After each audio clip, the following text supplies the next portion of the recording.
इसीलिए आप हजरात के सामने गीबत पर एक ड्रामा पेश करने जा रहे हैं। इस ड्रामे की किरदार है रुकैया, सास मेहरुन्नबी, सास की पड़ोसन सहेली बदरुन्निसा, बहू सुमैया, बहू की पड़ोसन सहेली नजमा।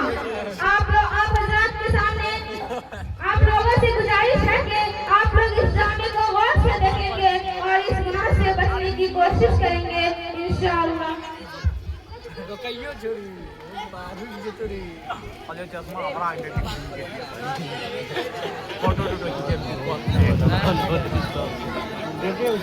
ओ यार बढ़िया सुना।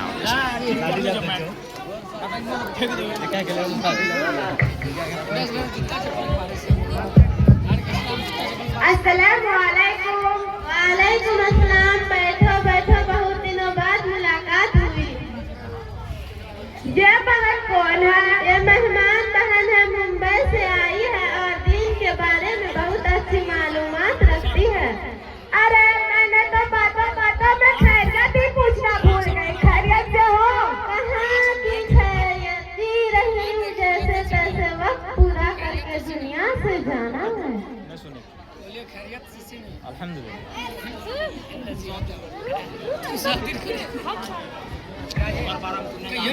अरे आपाजान, अल्लाह ने आपको क्या कमी किया है?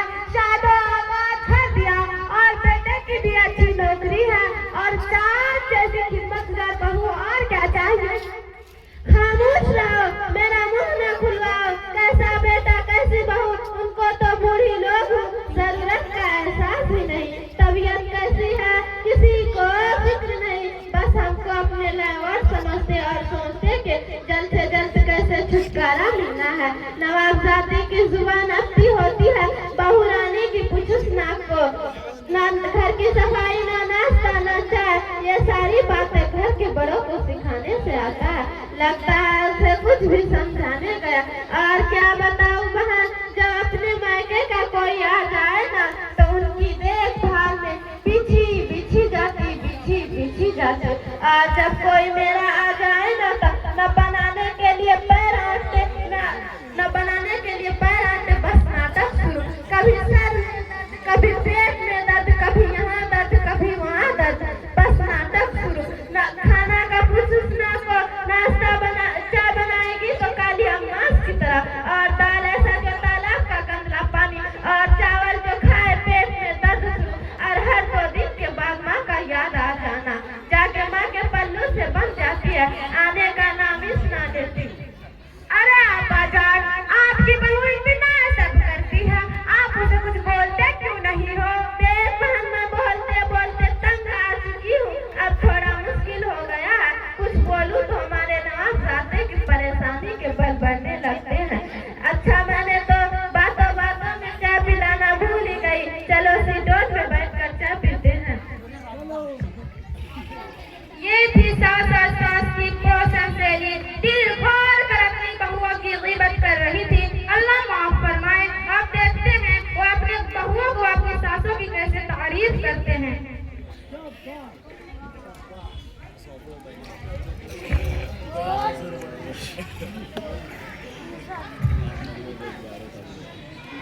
अस्सलामुअलैकुम रहमतुल्लाहि व बरकातुहू। वालेकुम सलाम रहमतुल्लाहि व बरकातुहू। कैसी हो बहन?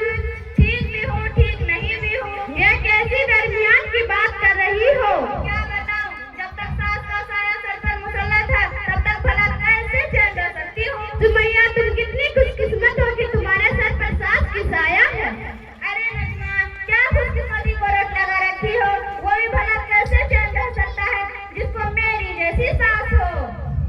एक बात पूछो? हाँ पूछो। आयोडन की तारीख में सबसे खुशकिस्मती औरत कौन मालूम? नहीं। वह सारे इंसानों की माँ हज़रत हव्वा अलैहिस्सलाम है। वह क्यों?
तज़किरा, दूसरों की ग़ीबत हमारी तरबियत का हिस्सा बन गई है और महज वक्त गुजारी के लिए हम ग़ीबत करना शुरू कर देते हैं।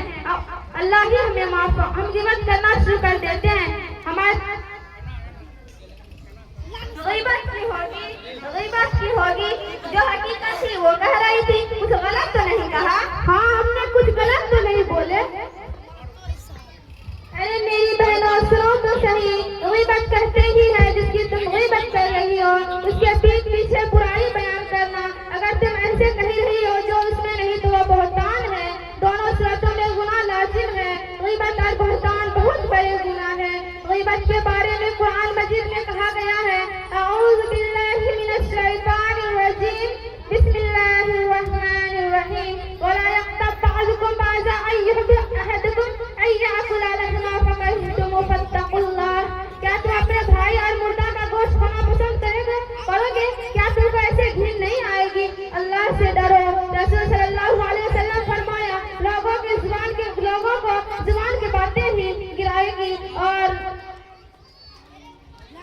अरे मेरी प्यारी बहन, तुम्हारी गुफ्तगू सुनकर मुझे एहसास हुआ कि मैं इतनी बड़ी गुनाह में मुब्तला थी और इतनी बड़ी गुनाह को जुबान का चटकारा समझ रही थी और टाइम पास गुजारी का जरिया समझ रही थी। मैं वादा करती हूँ आज से ये जुबान से सारी गुनाह छोड़ दूंगी।